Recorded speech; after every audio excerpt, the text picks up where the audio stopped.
Verset 50 du chapitre 23 de l'évangile de Luc. Il y avait un conseiller nommé Joseph, homme bon et juste, et qui n'avait pas participé à la décision et aux actes des autres. Alors vous comprenez bien que là, il est question du procès de Jésus. Voyez ? Puisqu'il était conseiller, c'est ce qui veut dire qu'il faisait partie du Sanhédrin. Voyez ? Le tribunal juif. Et avant que Pilate ne condamne le Seigneur Jésus, les Juifs, le Sanhédrin, les chefs religieux avaient déjà condamné Jésus. Vous comprenez ? Avant que Pilate le condamne. Et d'ailleurs, Pilate ne voulait pas le condamner. Ils ont tout fait pour que Jésus soit condamné quand même. Mais là, il est dit dans le texte, il y avait donc un conseiller nommé Joseph, homme bon et juste, et qui n'avait point participé à la décision et aux actes des autres. Ce qui veut dire que il a gardé son autonomie. Il a gardé son propre jugement.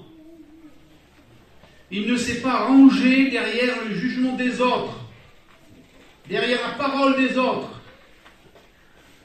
Mais étant un homme intelligent, il avait fait son propre analyse de la situation.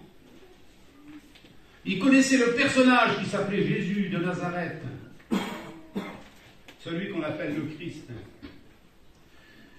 Et au fond de son cœur, son jugement était fait, et il savait qui était véritablement Jésus. Et à cause de ça, il n'avait pas participé à la décision et aux actes des autres. J'aurais envie de te dire, c'est pas parce que le monde se perd que tu es obligé de te perdre aussi. Vous comprenez ? Je pense que c'est une parole importante. Parce que dans la vie, il y a beaucoup de suiveurs. Mais il n'y a pas beaucoup de décideurs. Ça, c'est important. Alors, je vais vous lire encore un autre texte. Là, c'est maintenant Juge avant. Livre de Juge. Un petit verset. Au verset 7 du chapitre 20. Vous voici tous enfants d'Israël. Et là,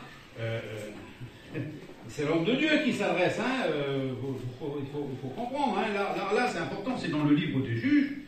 Et il y a des décisions importantes. Il vient de se produire un événement qui ne s'est jamais produit avant et qui peut-être ne s'est jamais reproduit après. Et d'ailleurs, je ne vous le lirai pas parce que j'aurais trop honte de le lire, tellement c'est catastrophique, tellement on a horreur de ce qui s'est passé. Enfin voilà, c'est un drame énorme. Et puis, bien sûr, tout Israël est rassemblé et il est dit, nous voici tous, enfin vous voici tous enfants d'Israël. Consultez-vous et prenez une décision. Là, on a vu tout à l'heure que Joseph n'avait pas participé à la décision et aux actes des autres. Là, le conseil est donné à Israël de se rassembler, de se consulter, d'examiner, de regarder, de sonder, de connaître les choses. Parce que vous savez, avant de décider, il faut bien connaître, il faut bien savoir. Pas qu'on soit des têtes en l'air, parce qu'avec le Seigneur, on ne doit pas être des têtes en l'air. Vous comprenez ? On ne suit pas le Seigneur d'un coup de tête. C'est comme le mariage. Deux jeunes se rencontrent, ils ne vont pas se marier dans les 5 minutes qui suivent. Hein. Ils vont apprendre à se connaître avant. Vous ne trouvez pas que c'est préférable ? Hein, Eric, qu'est-ce que tu en penses ? Mais oui, c'est normal de toute manière. Et puis maintenant, on lit dans Josué, chapitre 24, alors c'est un passage que vous connaissez très bien, ça y est, aucun souci. À partir du verset 14, maintenant, c'est Josué qui parle, il parle à Israël, il parle au peuple. Maintenant, craignez l'Éternel et servez-le avec intégrité et fidélité. Faites disparaître les dieux qu'ont servi vos pères de l'autre côté du fleuve et en Égypte, et servez l'Éternel. Et si vous ne trouvez pas bon de servir l'Éternel, eh bien, choisissez aujourd'hui qui vous voulez servir. C'est quand même simple. Si Dieu n'existe pas, pourquoi continuer à le chercher, puisque certains disent qu'il n'existe pas?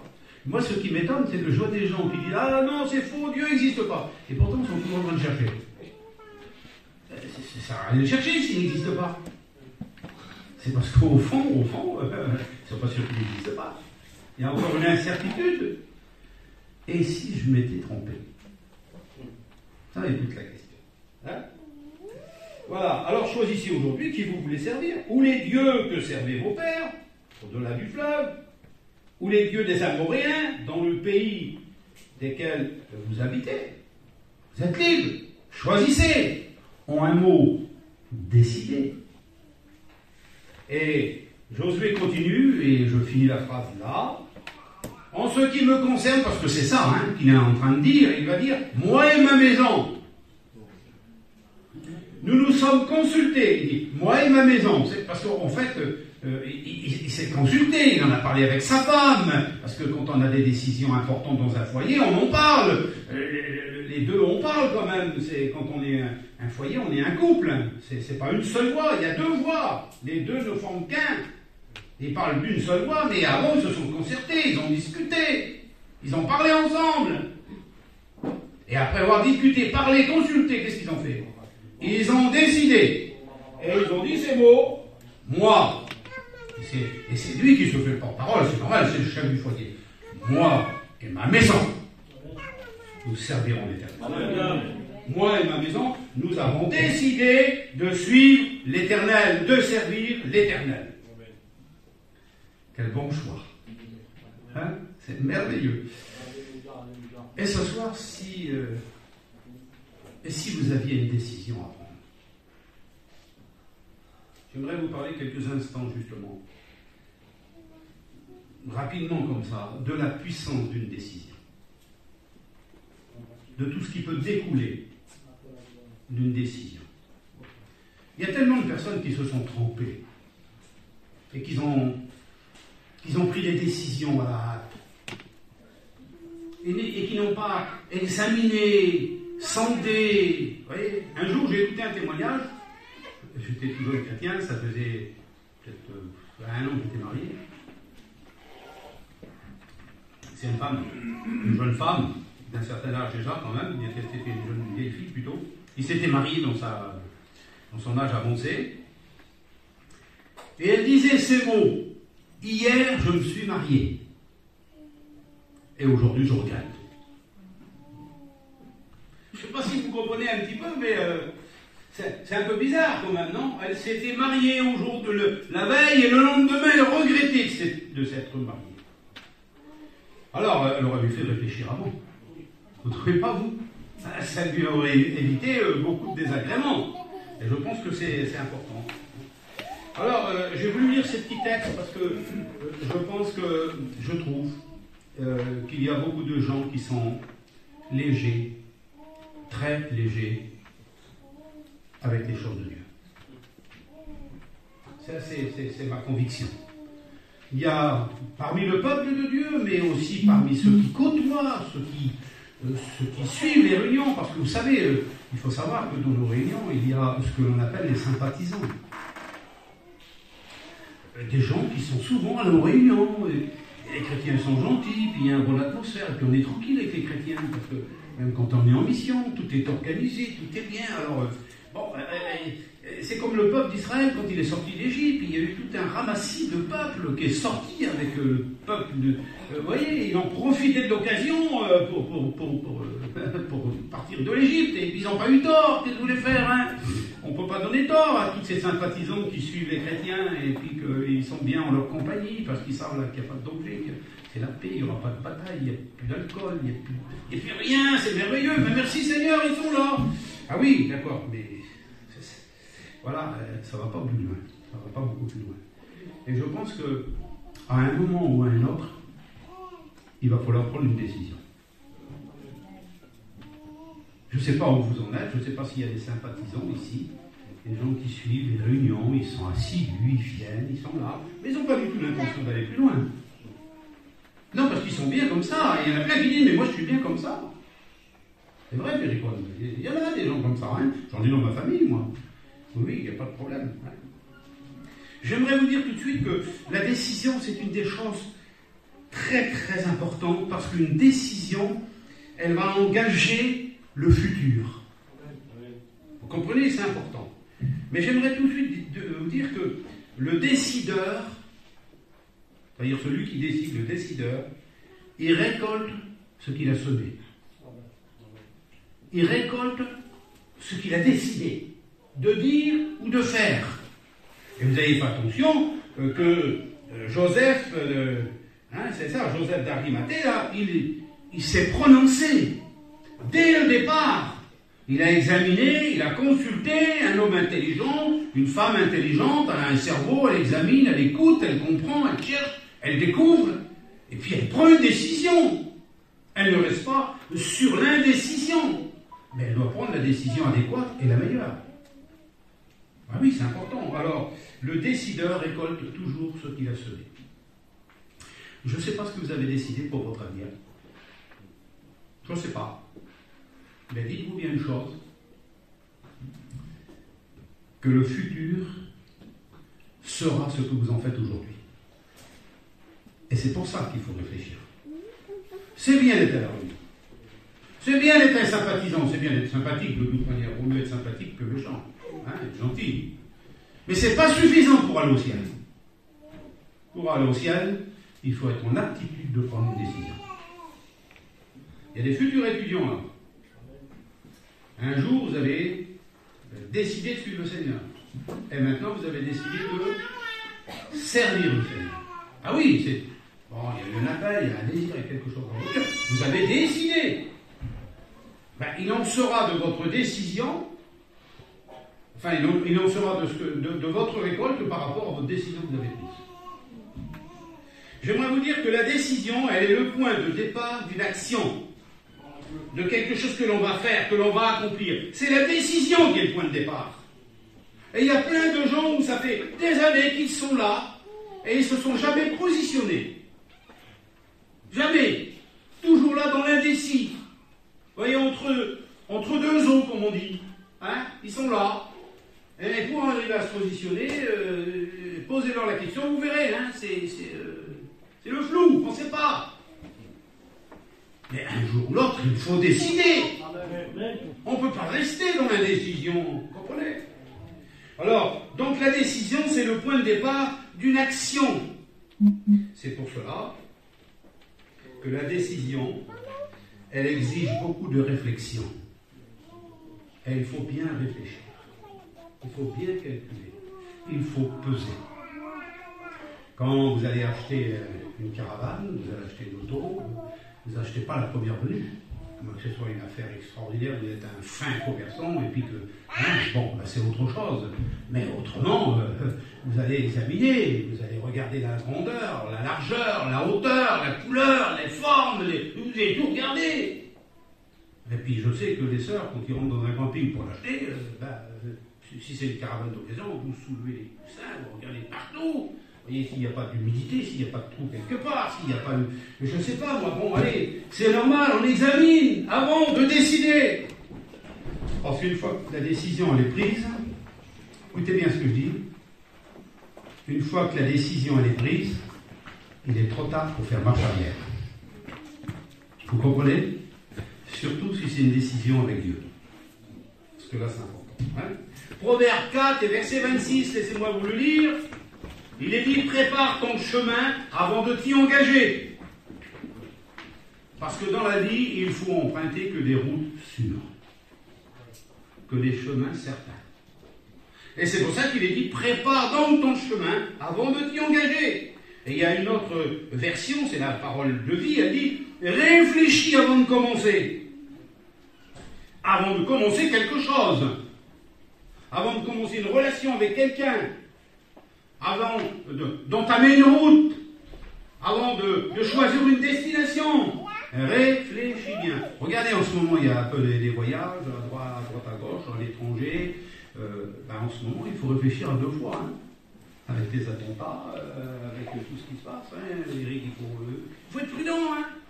Vous comprenez le sens? Il faut réfléchir à deux fois. Avant de commencer, réfléchis. C'est important. Hein. Choisis seulement des chemins sûrs. Ah oui, ça c'est des conseils de celui qui a écrit le livre des Proverbes. Hein. Oui, autrement dit, on ne peut pas prendre une décision à la légère. Et j'aimerais vous dire ce soir, la vie chrétienne, c'est du sérieux. Ce qu'on est en train de vous dire chaque semaine, et on n'est pas là en train de vous rabâcher les mêmes choses. On n'est pas là en train d'essayer de vous laver le cerveau, de retirer toutes vos pensées et de mettre les nôtres à la place. C'est pas ça du tout. Nous vous prêchons l'évangile.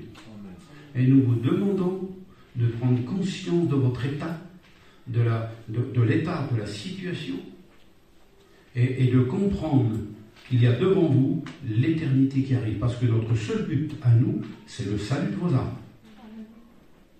C'est pas notre intérêt de vous attirer à nous. Non, c'est dans l'intérêt de vos âmes de vous attirer vers Jésus-Christ. Parce que nous ne pouvons rien pour vos âmes, mais Jésus peut tout pour nos âmes. Parce que c'est ça le but en définitif. Hein? Nous, quand on est content quand l'Église grandit, quand on voit plein de monde qui viennent, pourquoi on est content? Parce qu'on va s'en mettre dans les poches. Mais c'est pas ça du tout. Vous comprenez le sens? On n'est pas ici pour remplir les rangs, pour dire « Ah, notre salle, elle est belle, elle est pleine, elle est... » C'est pas ça. Le but, c'est d'entraîner le maximum de personnes au ciel. Parce que ce qui est important, c'est pas la salle, c'est pas tout ce qu'on possède, c'est pas tout ce qu'on voit, tout ce qu'on touche. L'essentiel, c'est où on va. Parce qu'il y a l'éternité qui est devant nous. Et quand on meurt, c'est pas fini, ça continue après. Et c'est pour ça que je prête ce message ce soir, parce qu'un jour ou l'autre, il faut prendre une décision. Et j'aimerais vous dire, la décision de s'engager avec Dieu, c'est la décision la plus puissante du monde. C'est une puissance extraordinaire.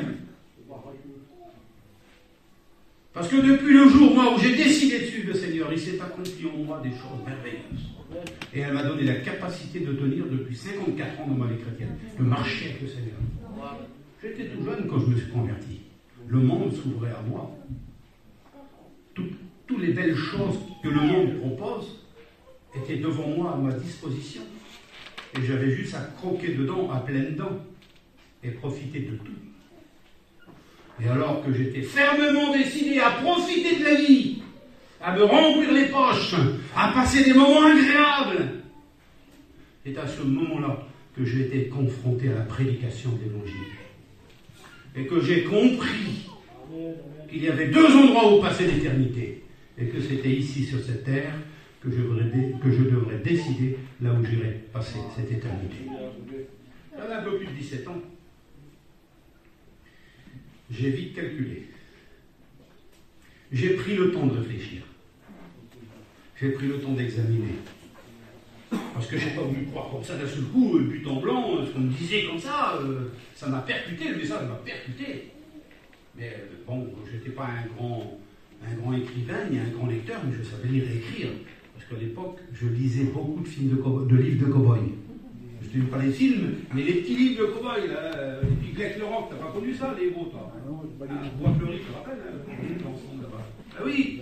Alors, je lisais beaucoup, puis un jour, quand j'ai écouté l'Évangile, j'ai pris la Bible. J'ai pris la Bible en main, et je me suis mis à la lit, j'ai cherché, j'ai sondé, et j'ai trouvé.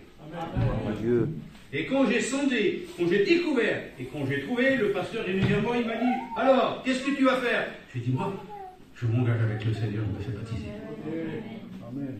Ça, c'était au mois de fin janvier 1970.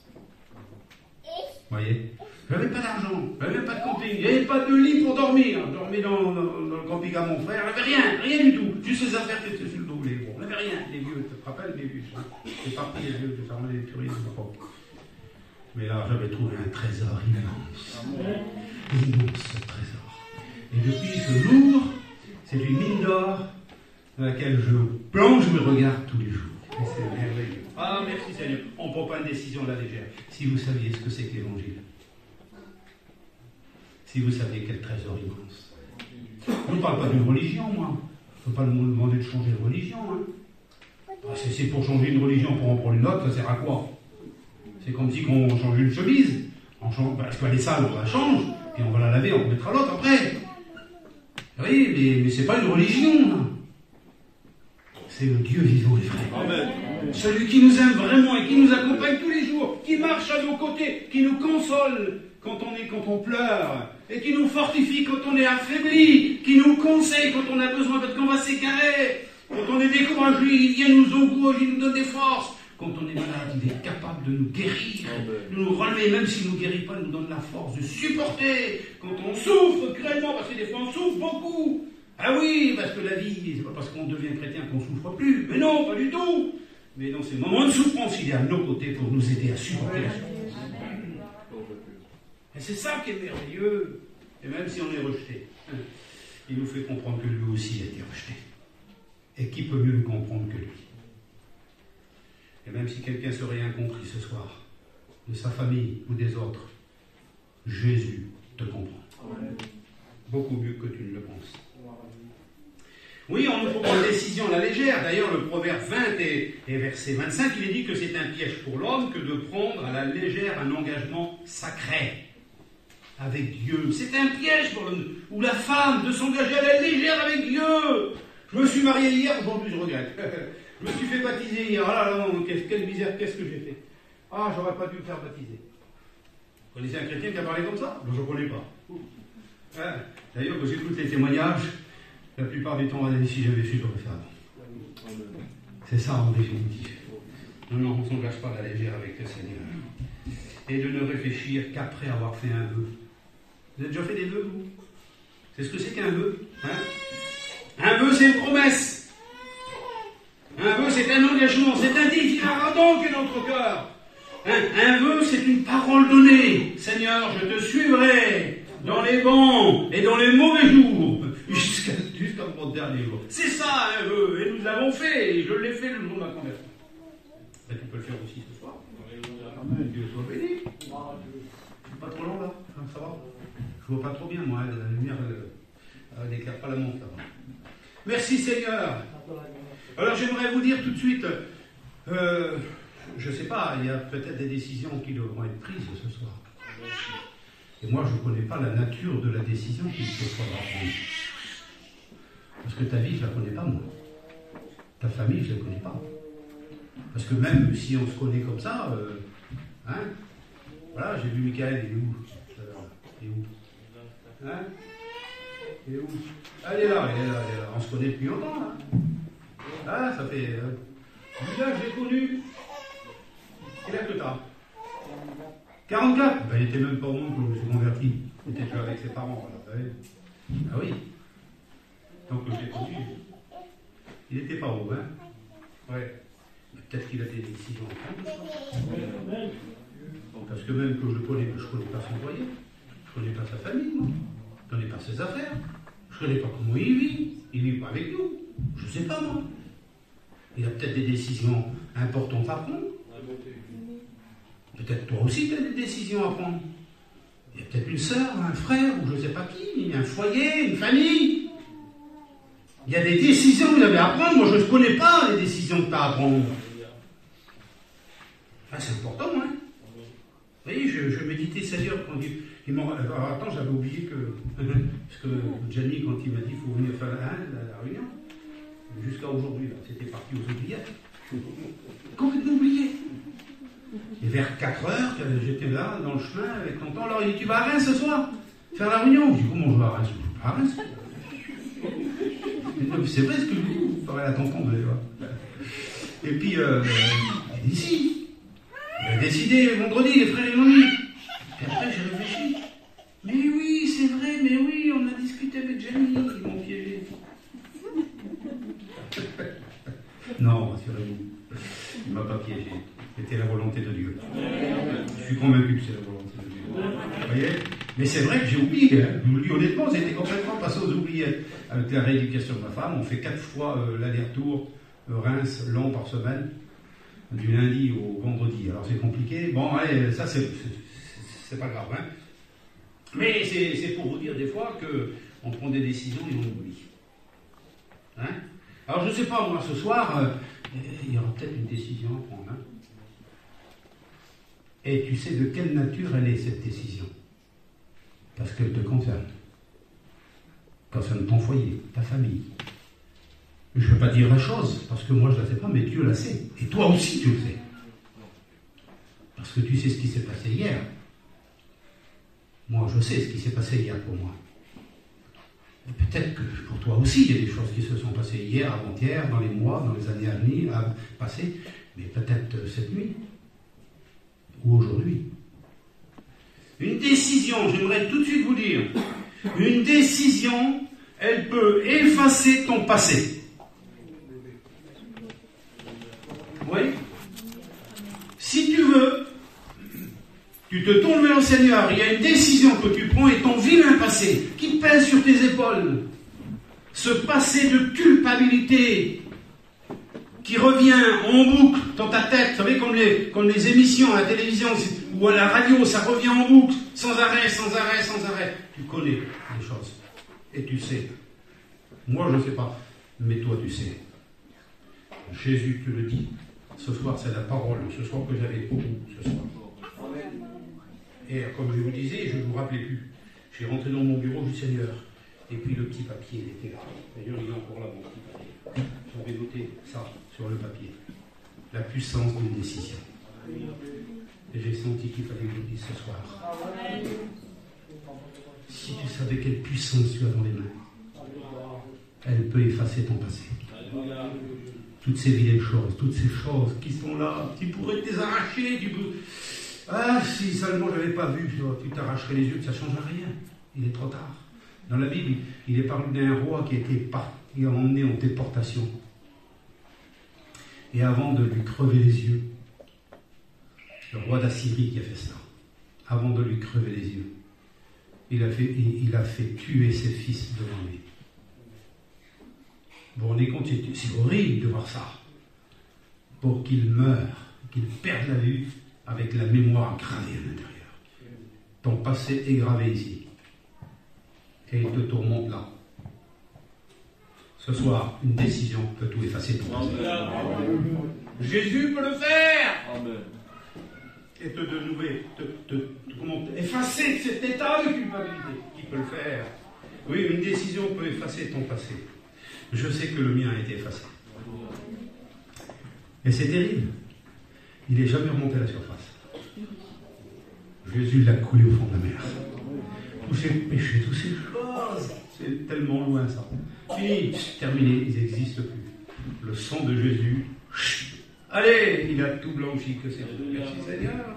J'aimerais vous dire qu'une décision, non seulement elle peut effacer ton passé et tout transformer, mais elle peut arranger ton présent.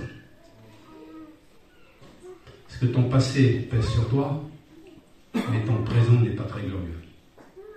J'ai à cœur de dire ces mots. Je suis en train de peser les mots que je dis. Ton passé ne compte plus. Et avec ton passé, tu ne pourras rien construire. C'est dans le présent que tu peux le faire. Et Jésus veut te donner la main ce soir. Il veut te donner l'aide dont tu as besoin pour arranger ta vie présente. Qu'est-ce qui pèse sur ta vie aujourd'hui? Qu'est-ce qui te trouble? Que tu ne dors plus les nuits, que tu te tourmentes. Qu'est-ce qui se passe chez toi? Qu'est-ce qui se passe dans ton foyer? Quelle est la misère dans laquelle tu te trouves? Vous avez écouté le témoignage d'autre chose tout à l'heure? Vous avez écouté les paroles de sa femme, son témoignage? Ils n'ont rien inventé, hein? Attention, ils n'ont pas enjolivé leur témoignage, rajouté des petites choses pour vous le faire passer comme ça, pour vous éblouir. c'est du vécu. Amen. C'est du réel. C'est sur le terrain. On est sur le terrain du réel. Vous comprenez? Et ici, quand on témoigne derrière le micro, moi je suis toujours ému quand je parle, que je donne mon témoignage, et ça me touche toujours, parce que à chaque fois je pleure. Mais Seigneur, tu m'as sorti de tout ça. Je ne vais pas me vanter de mon passé, hein, c'est moi qui vous le dis. Hein. Et même si j'avais fait des choses extraordinaires, ce sont des choses de misère qui me privaient de la gloire de Dieu. Alors je ne veux pas me glorifier de ce qui me privait de la gloire de Dieu. Hein. Je peux me glorifier de ce que je suis devenu par la grâce de Dieu. Et ce soir, ça peut se faire aussi pour toi. Ton passé peut être effacé et Dieu peut arranger ta vie présente. Qu'est-ce qu'il y a à arranger chez toi? Quel est ton besoin? Jésus disait à Bartimée, que veux-tu que je te fasse? C'est la parole qu'il est en train de te dire. Je veux arranger ta vie aujourd'hui, ta vie présente, ton foyer de misère, de souffrance, de guerre, de révolte, de dispute, de déchirement, de coups, d'insultes.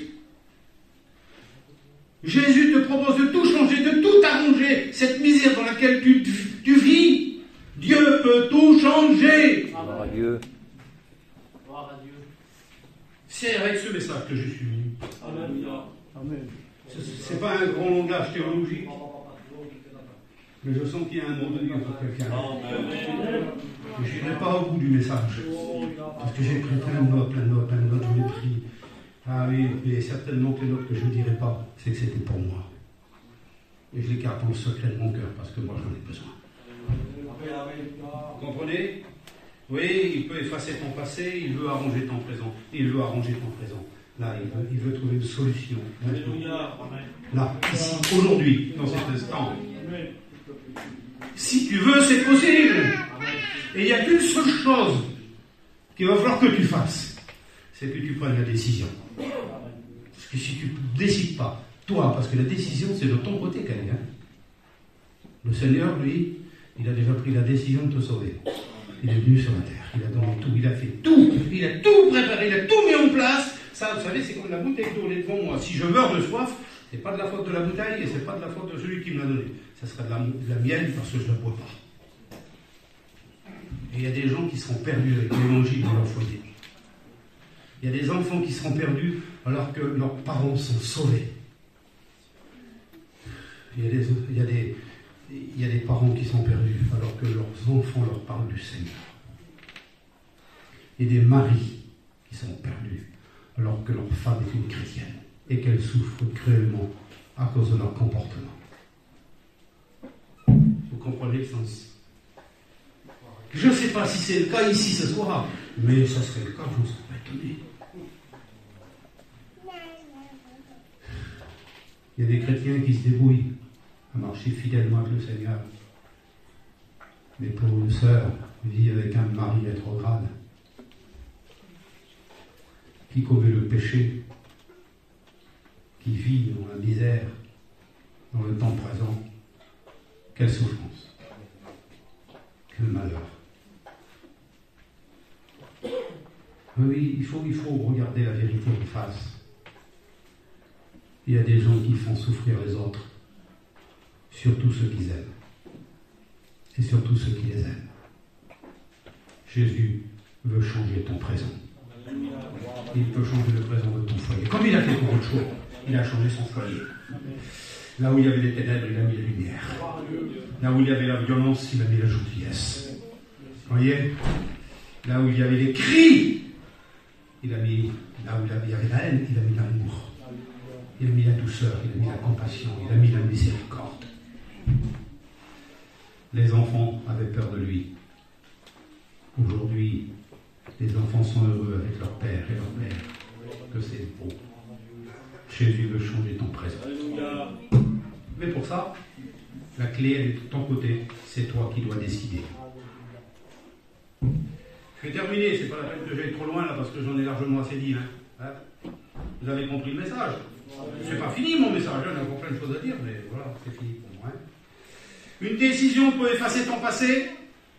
Et elle peut arranger ta vie présente aujourd'hui, parce qu'il est grand temps pour toi, excuse-moi de parler comme ça, C'est presque prophétique que ce que je suis en train de dire.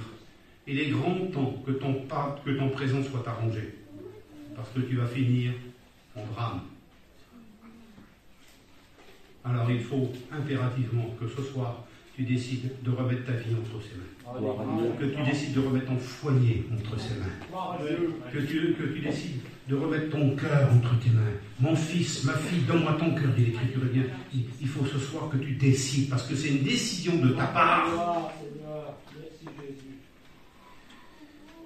Une décision peut préparer ton avenir. Parce qu'il est question du passé, il est question du présent, mais il est question de l'avenir. Parce que le présent ne va pas durer longtemps. Combien de temps qu'il vous reste encore? Qui c'est le plus vieux parmi nous? Excusez-moi, hein, j'exagère. Léo, t'as quel âge pour Léo? 72 ans. 72. 72. Ah, il m'a pas tout. Tu les as déjà eu, ça y est, c'est fait. Ah oui, donc t'es un petit peu avant. Moi, je vais les avoir au mois de mai, là. Donc, voilà, je les ai pas encore. Et toi, Pichounette? 68. 68. Bonsoir. Qui c'est qui est plus vieux que nous, voilà? Quel âge, mon frère? 75. Ah oui, 75, là, ils nous ont battus. Hein, nous ont battus. Et puis ensuite, les sœurs, il y en a des plus âgés que nous encore, hein? Non? Tant mieux pour vous, c'est bien, c'est bien, c'est bien. Hein?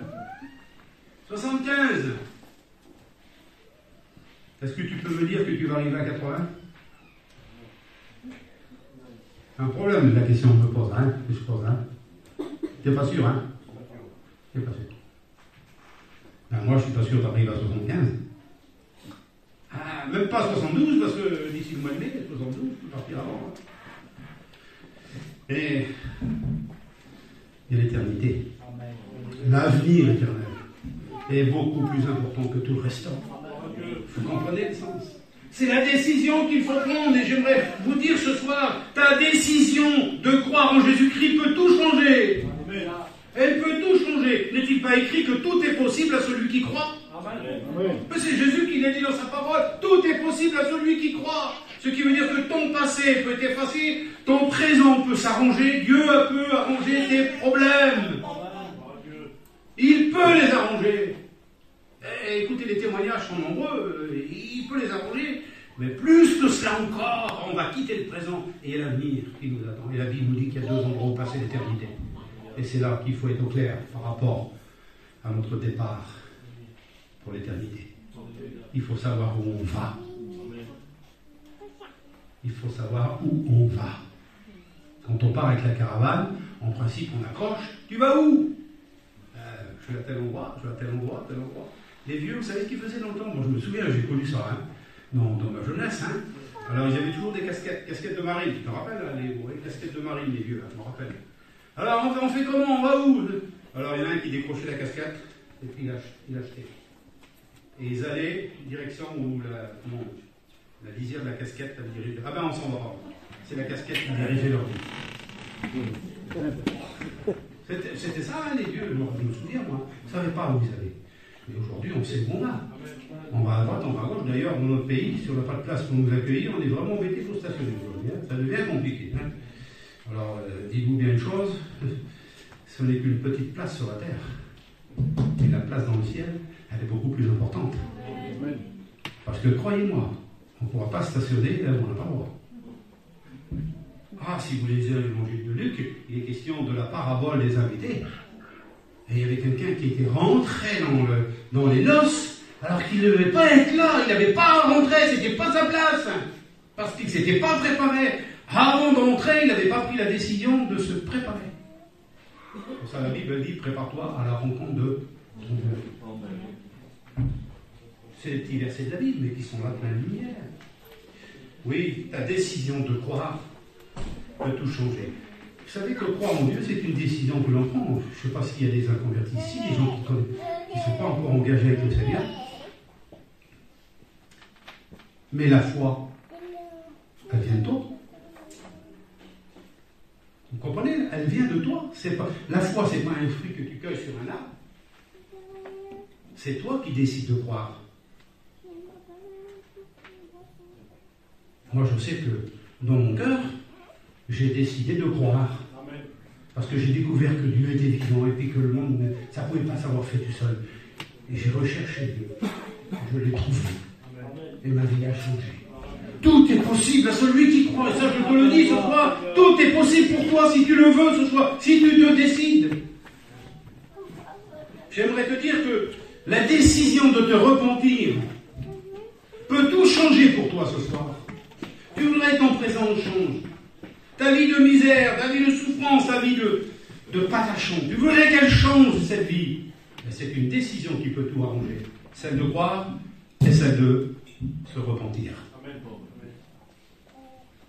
Vous savez que la question du péché, c'est une chose à régler. Les fautes qu'on a commises. Vous croyez que c'est fini, c'est oublié?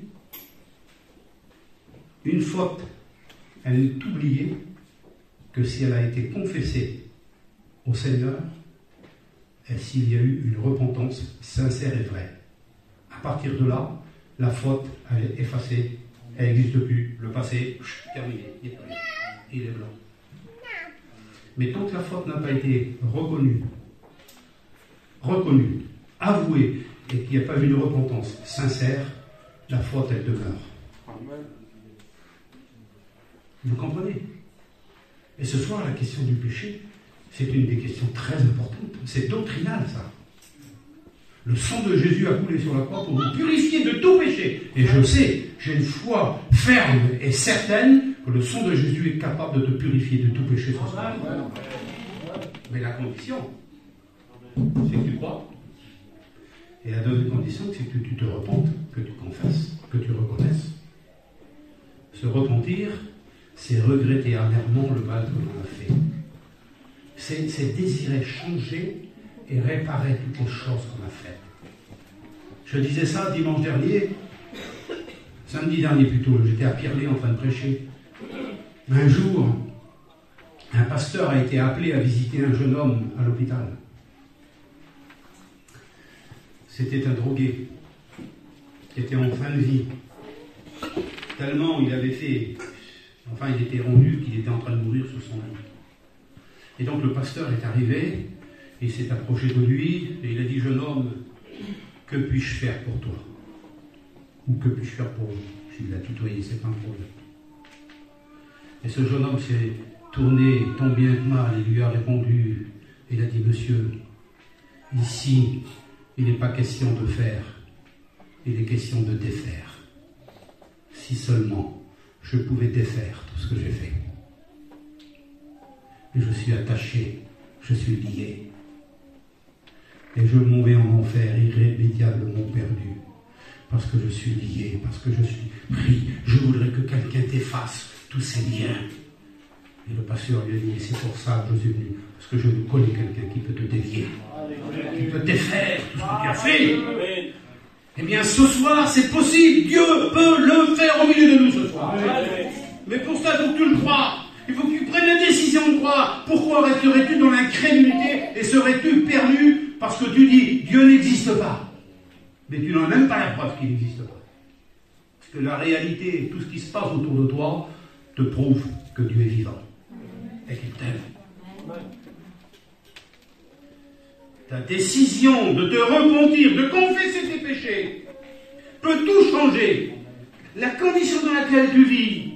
Actes des Apôtres, chapitre 17 et verset 30, il est dit que Dieu, sans tenir compte des temps d'ignorance, c'est-à-dire il ne tient plus compte du passé. Les temps d'ignorance, c'est le passé. C'est des temps qui n'existent plus, ça, c'est le passé. Eh bien, Dieu ne tient pas compte de ton passé. Parce qu'il veut tout effacer. Mais il t'annonce maintenant, et il annonce maintenant à tous les hommes et en tout lieu qu'ils auront à se repentir. Ce soir, il y a une autre décision que tu devrais prendre. C'est la décision de te convertir. Il faut que tu prennes la décision de croire, la décision de te repentir, de confesser tes péchés, toute ta misère. Tu bois, confesse-le, reconnais-le que tu bois. Tu fumes en cachette, mais pourquoi tu ne le dis pas? Ça te sert à quoi de fumer en cachette? Tu es trahi par la fumée. Un jour, il y a une femme baptisée, elle fumait en cachette. Alors il y en a plein qui ne savaient pas. Mais ça avait attiré un petit peu la curiosité de certains.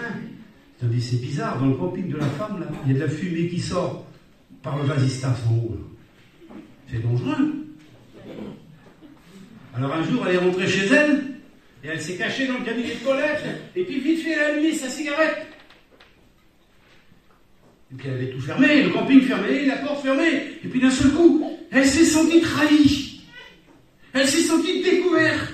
Elle s'est retournée autour d'elle, elle a regardé. Et il n'y avait personne. Et pourtant, il y avait des yeux qui la regardaient. Il y avait quelqu'un qui était fixé sur elle. Et alors, ils disaient ce jour-là que c'est le Seigneur qui est en train de la voir. Et qu'il l'avait vue. Et qu'il est au courant de tout. Parce qu'on ne peut rien cacher au Seigneur. C'est un témoignage réel que je vous explique. Ce n'est pas une parabole, c'est une réalité. Cette personne est encore en vie aujourd'hui. Dieu ne tient pas compte de ton passé, des temps d'ignorance.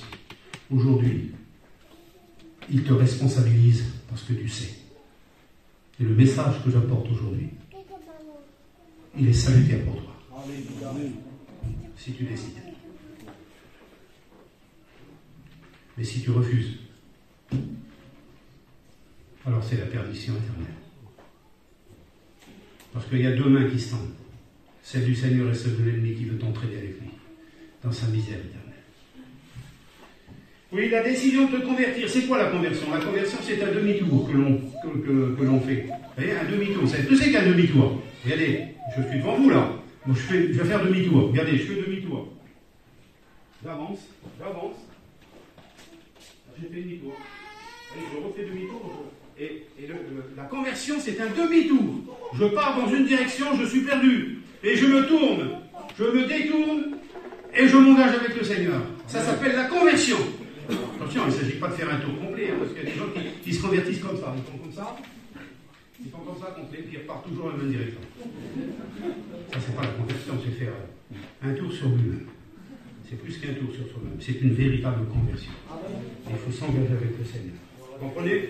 Oui, ta conversion peut tout changer. Ézéchiel 18, 32, car je ne désire pas la mort de celui qui meurt, dit Seigneur. Ce que je veux, c'est que le pécheur se convertisse. C'est pour ça qu'il dit dans le verset, c'est écrit comme ça, convertissez-vous donc et vivez. Voilà la parole du Seigneur pour toi ce soir. Oui, c'est tellement important. Hein. La vraie conversion, c'est le fruit de la foi, du repentir et de l'obéissance. Ta décision, oui, elle est entre tes mains. Elle peut devenir, si tu le veux, aujourd'hui, une puissance de Dieu dans ta main. Et tu peux permettre à Dieu de changer ta vie. Et c'est ta décision qui va le faire. Je ne vais pas aller plus loin, c'est pas la peine, hein, parce que la décision que tu vas prendre ce soir, elle va te conduire au salut. Elle va te conduire à la délivrance.